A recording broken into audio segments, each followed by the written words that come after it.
to tell about how we didn't have electricity when we moved to Bonnie. But my daddy was to have been raised as poor as he was.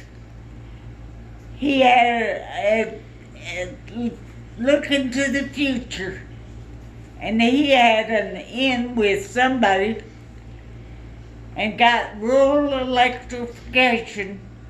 That was one of Franklin Roosevelt's programs, alphabet programs.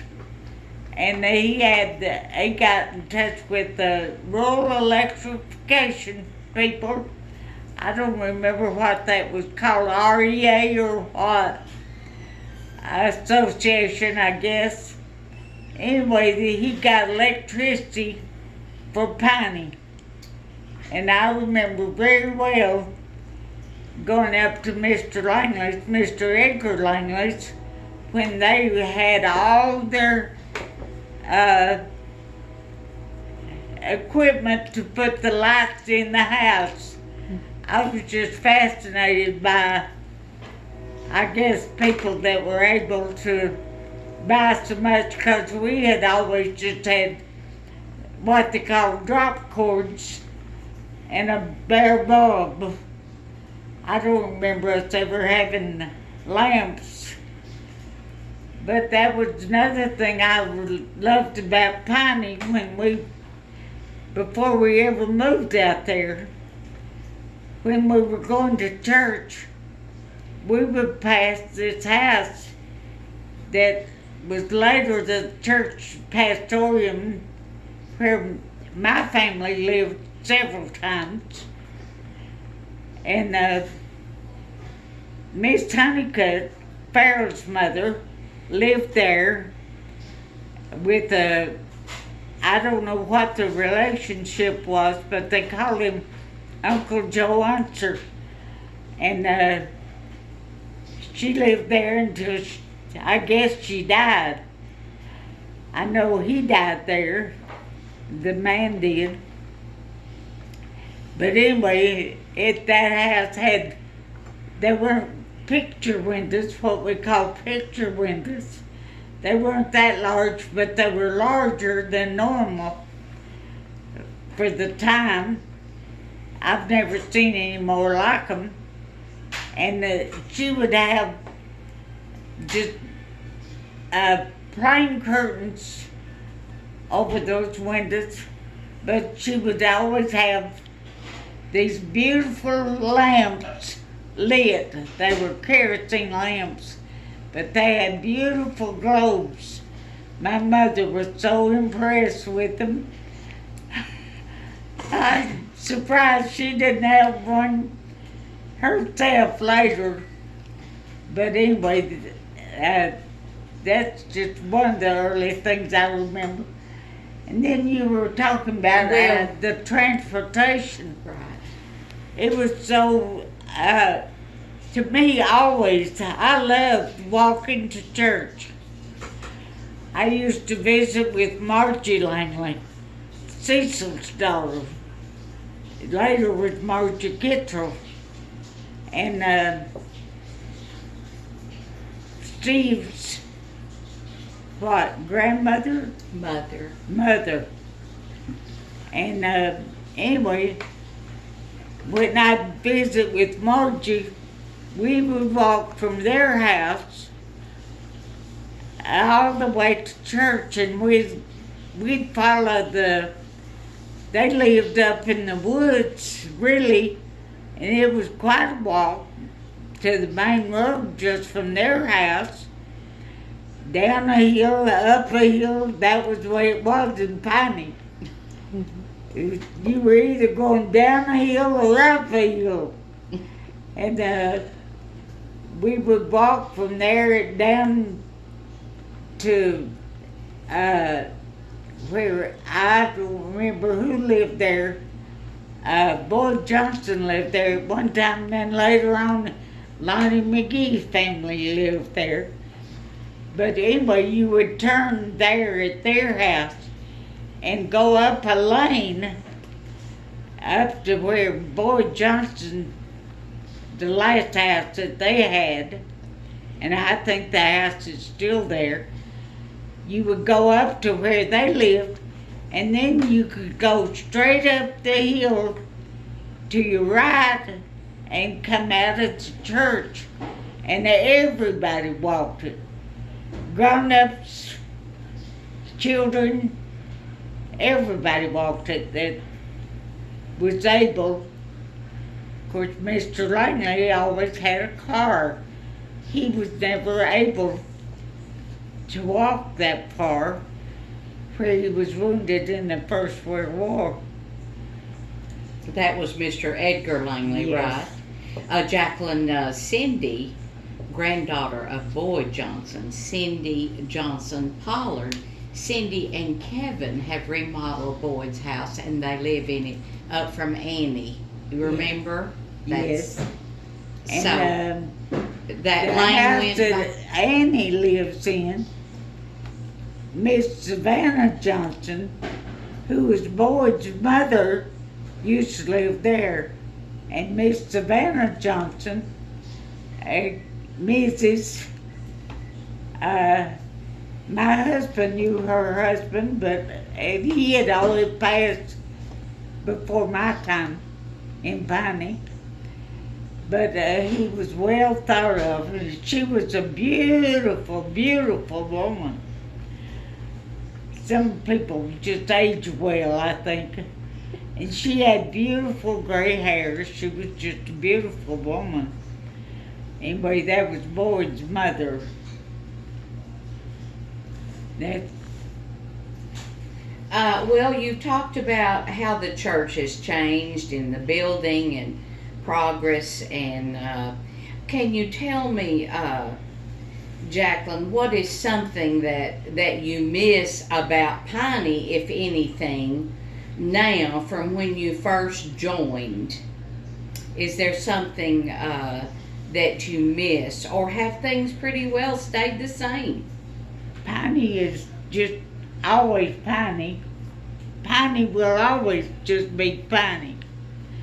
Because there's enough of the children and grandchildren that love Piney enough that they're moving back or staying in the community, or some of their family is, and they're remembering Piney. For instance, the Boyd Johnsons, they have several.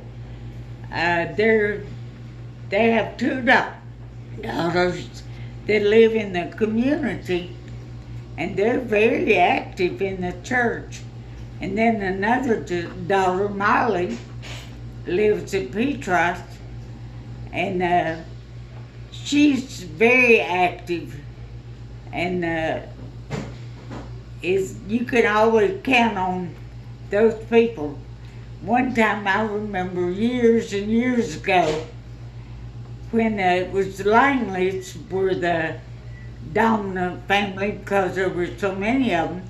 There were 8 children in that family, and none of the girls, just one of the girls married, and she never had any children.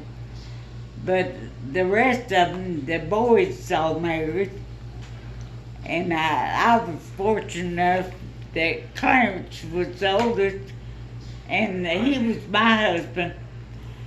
But now I've forgotten what I started to say. About the family staying in the community? Well, You at said that time, I remember somebody saying on Sunday night, at the Sunday night discipleship training, or training union as we used to call it, BYPU was what it was called originally, Baptist Young People's Union. And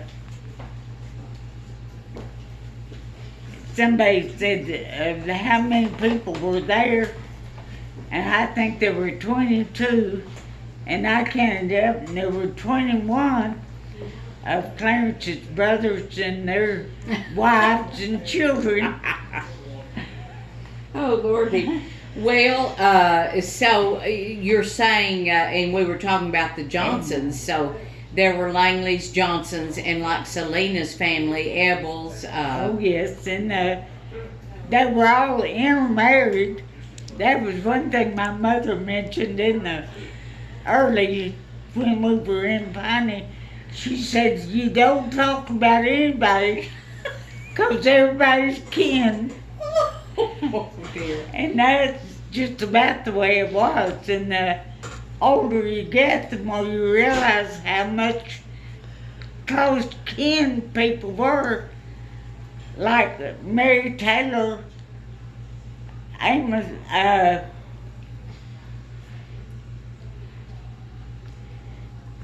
You what was mentioned it? Mary. Archie's wife. Archie Taylor was a half brother to Farrell, to the Honeycutts. His mother was married. She was a Parker, and she was married first to the Taylor, and he passed away. And then she married the Honeycutt, being a Honeycutt. And so she had children that were Taylors, and then she had children that were Honeycutts. And with the Langleys, my husband's father and mother, Edgar and Dora was the Ebel, and only they called it Epley back then. And Serena knows that. I do. She mentioned that yesterday. Well, the fact that they were, I love they had Cecil and Rose Langley. Cecil Langley, well, Rose was the Epley, and she and Dora were sisters, so those children were double first cousins. Well, Hans Epley was married to Ollie McGill, and Maud Epley was married to Maddie. McGill. So those children were double first cousins. And then there were others that were closer, as close as that. That's just 4 examples. Well, that's wonderful. Let me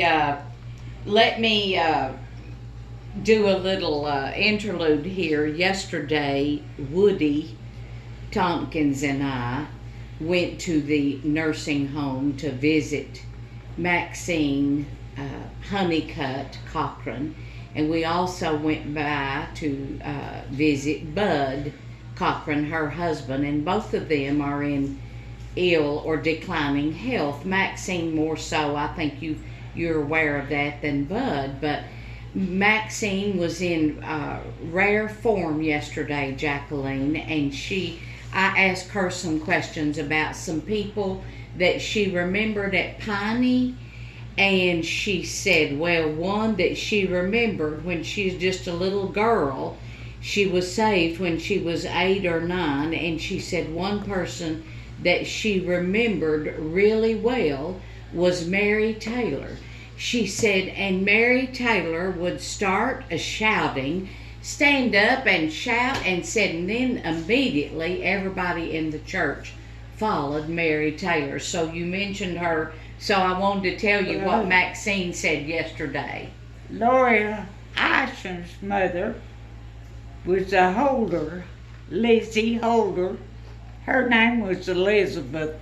Don't ever name your children Elizabeth. They get called Lizzie. But Miss Sharon Elizabeth. But Miss Holder was one of the finest women there has ever been. She was a dedicated Christian. She never failed. If she thought that somebody needed to be talked to about the way they were living, she did it. So she wasn't unanimously appreciated, but I loved her. I loved all her family. She had a big family, but Laura Isham has meant so much to our family in so many different ways that it's hard to think about how we would have done without her. But one thing I want to remind people of is how there was a time in our church that the women had to take their place because the men did not come. We went through a period that one time Daddy had announced, he always announced 2 Sundays or 2 services before that we would be taking the Lord's Supper to give everybody a chance that didn't get to come either of the other times to hear about it. And when they got ready to serve the Lord's Supper, Daddy had to ask Mossy Honeycutt to serve. And she did. Mossy was a great, great Christian.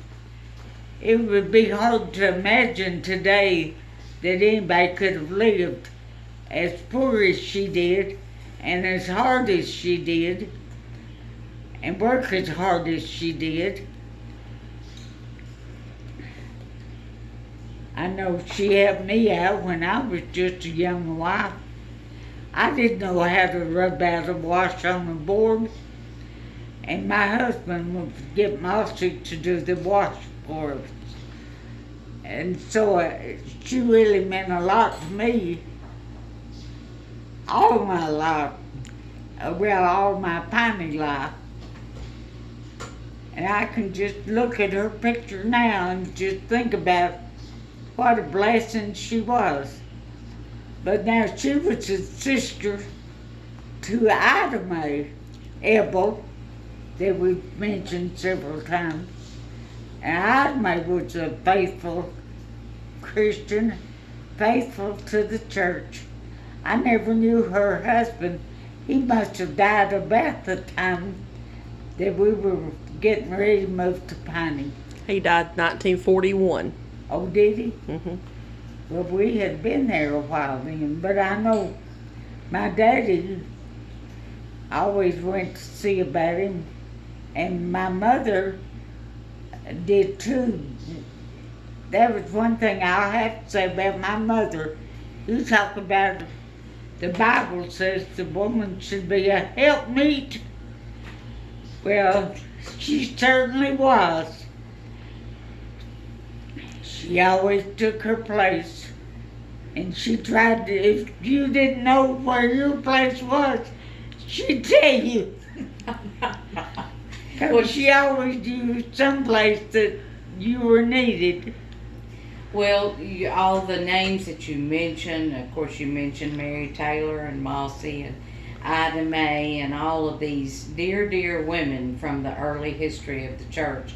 But Jacqueline, you've been a most important part of the church, I know, because looking in this book, you were the pianist. You served as a pianist for, quarter of a century, did you? Well, a long time. You know, my mother started me taking piano lessons when I was about 8 or 9, I guess. And she had me playing at the church at Emory Heights when the regular pianist couldn't be there.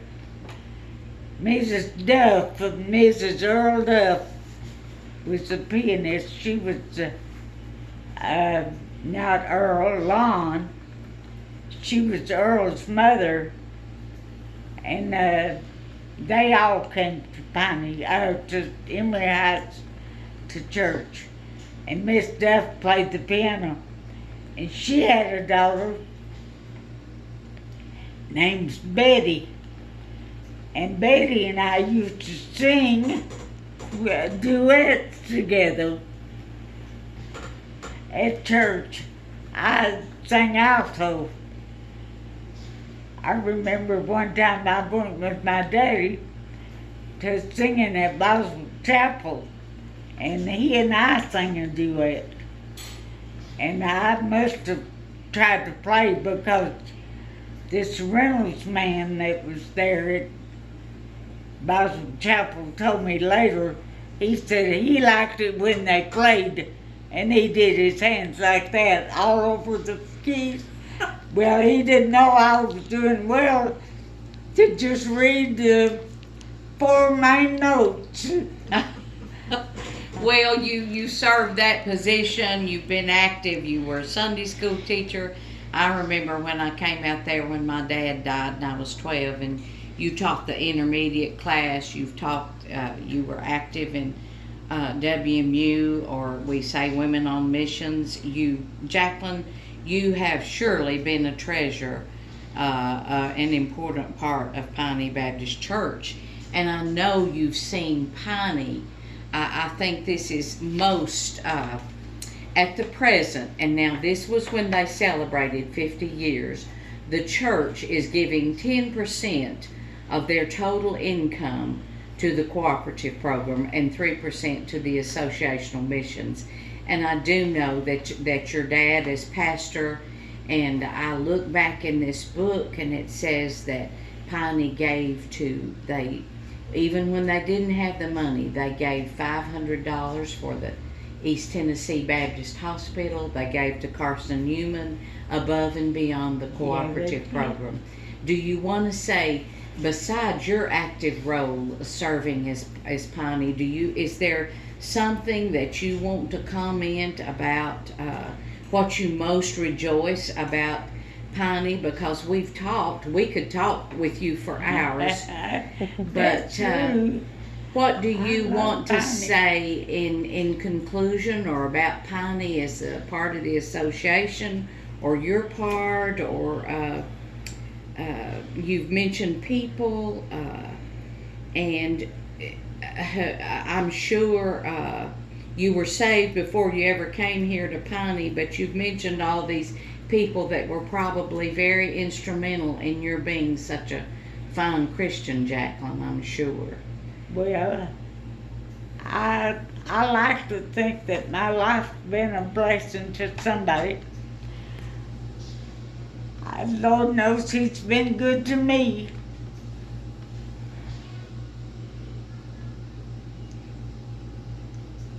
I loved everybody at Piney. And everybody at Piney always loved all our family. I think that's one reason that we were all so happy at Piney, is because we loved everybody and everybody loved us. Didn't make any difference who you were. My mother was far beyond her time in caring for people of all races. She took us down to the colored church at Oakdale when they had the church in the school, old colored school building, and we had vacation Bible school. But I guess no blessing goes unreturned, because later my grandpa Scarborough, Daddy's daddy, lived with Mother and Daddy in his last days, and he needed help. And one of those, there had been a little girl in that Bible school, Jewel Welch, came and helped Mother with Grandpa. And Mother was just, she never paid any attention what color anybody was, or how rich or how poor. She loved everybody. Well, the time she was in my life, I would certainly say that, and you're an offspring of her, that's for sure. Is there anything else, Jacqueline? I know you would say that Piney has, as far as one of the churches that's been mission-minded. Do you remember, and I know Selena will help me here, a couple, or maybe longer than that, we had a plaque given us as far as our church and the size of our church. We were second. Selena, was it? Can you help me here? I believe we were first in giving for our size church for the I believe the cooperative Through program. The cooperative I program. believe. And do you remember that, Jacqueline? No, that just That's been less than recent. 5 years ago. Yeah. Well, and it I'd does. say in the last 10 years that they got that plaque. Mm-hmm.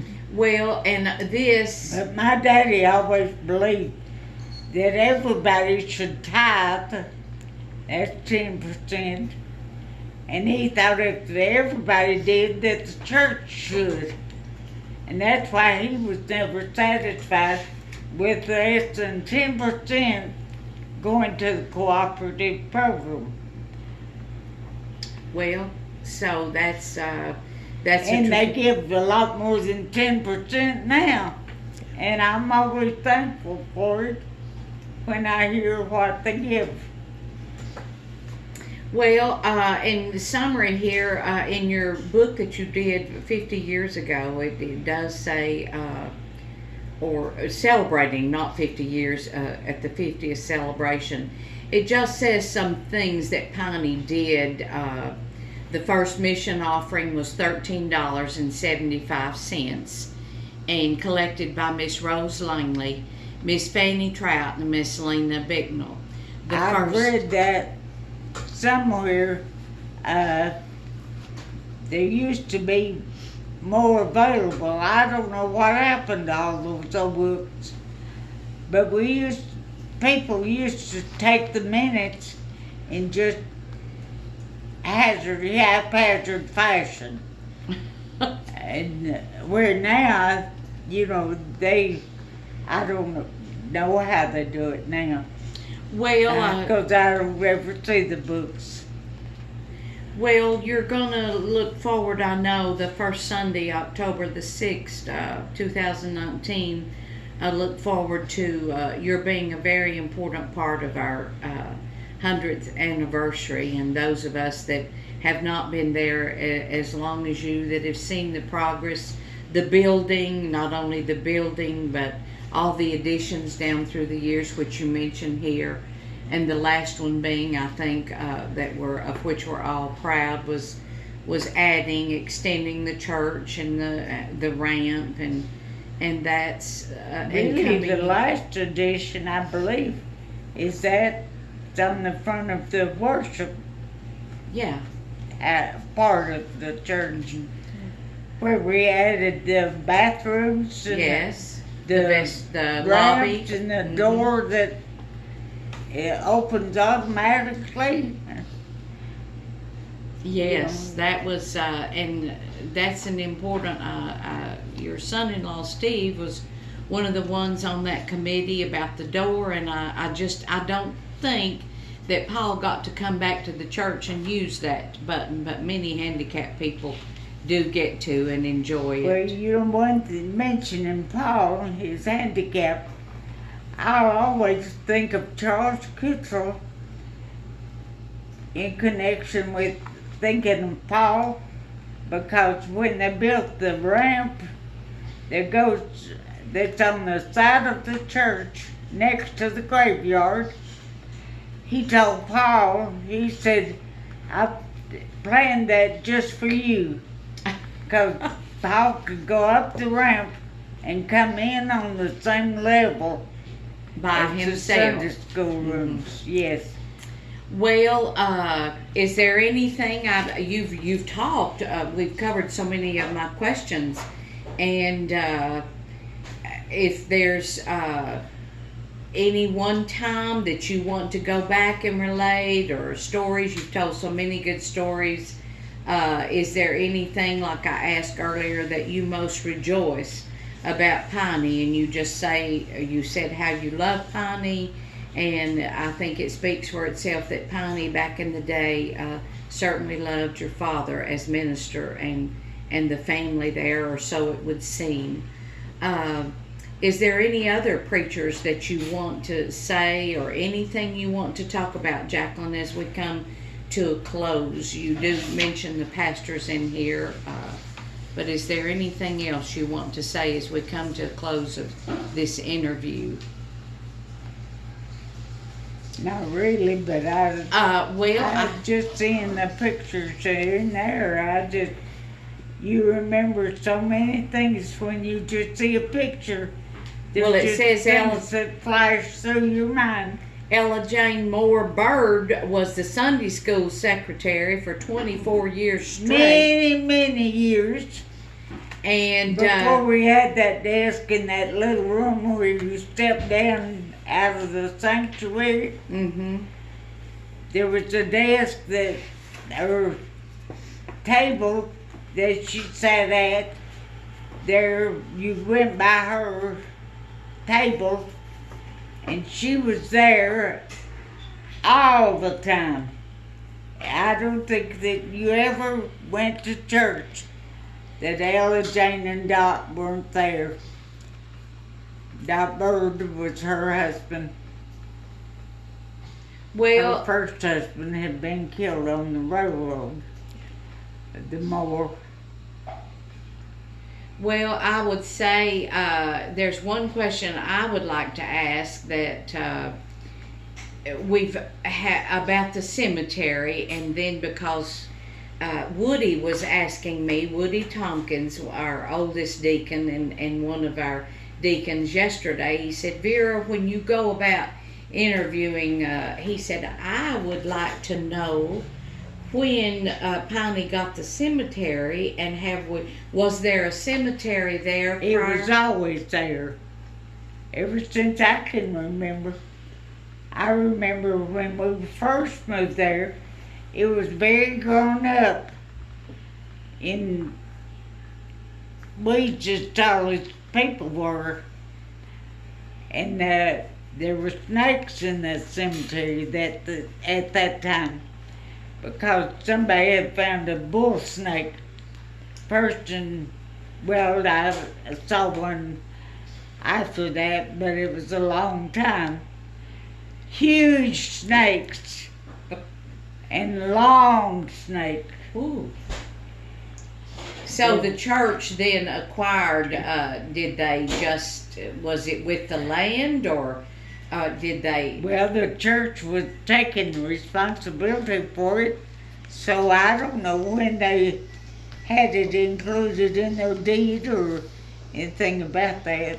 But some of the first people buried there are clearly Honeycutts. We did Well, see that. the first ones I know of was Dave Isom's mother and daddy. Their name was not Isom. Their name was something else. They had those, when you first go in the main gate of the cemetery, there's some post-size markers.